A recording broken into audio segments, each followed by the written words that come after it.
الفريان. مساك الله بالخير استاذ ابراهيم. يقولون لنا مساك الله وضيف بالخير الحدث. اخوي مصعب، مساك الله بالخير اخوي عبد الرحمن. حياك الله، اهلا وسهلا فيك. انا في الملعب بس خليني اطلع من الجمهور شوي. طيب تفضل ابو صالح. الحين الجمهور. يا ابو صالح. اي حقيقه اولا شيء انا في الملعب اليوم من الساعه 4:30. ما شاء الله تبارك الله، يعني من قبل ساعه ونص. اي والله، لانه حقيقه مباراه مثل هذه اليوم حقيقه يعني مباراه بين العميد وكذلك الزعيم. انا اقول لك اياها بكل صراحه، طبعا انا كهلالي او اقول لك اياها بكل صراحه، طبعا نحترم الاتحاد بنجومه ولاعبيه الكبار حقيقه اللي مثلوا الاتحاد وكذلك اللي مثلوا المنتخب الوطني، ولكن الهلال اليوم انت دائما تسالني عن التوقع اخوي مصعب.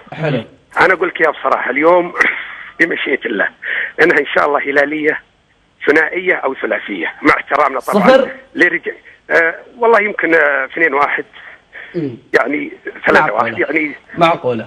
انا اعتقد انه شوف يعني اقول لك يا بكل صراحه اليوم انا محلم وان شاء الله اتمنى انه يتحقق ان الهلال ان شاء الله اليوم ثنائيه او ثلاثيه للهلال، مع احترامنا طبعا للاتحاد كهذا شرف ولاعبين وجماهير، ولكن انا بقول لك شيء مهم يا ابو صالح. بس لاحظ بشكل سريع عشان عندنا اتصالات، بسالك عن نقطه معينه.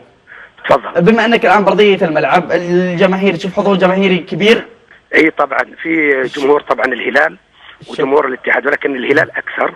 وطبعا انا اقول لك بكل صراحه ما شاء الله يعني انا اتوقع اليوم حضور يعني 40,000 او 30,000 على الاقل. ليه؟ لان هذه مباراه تجمع الزعيم والعميد. بس اسمح لي اقول لمصعب وعبد الرحمن، يعطيك العافيه. انا اسمح لي بس، لا اسمح لي كلمه بس. تفضل.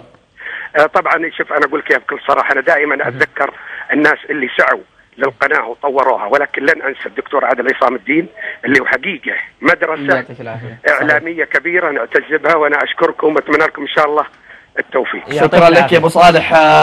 استاذ ابراهيم الفريان اعلامي كبير.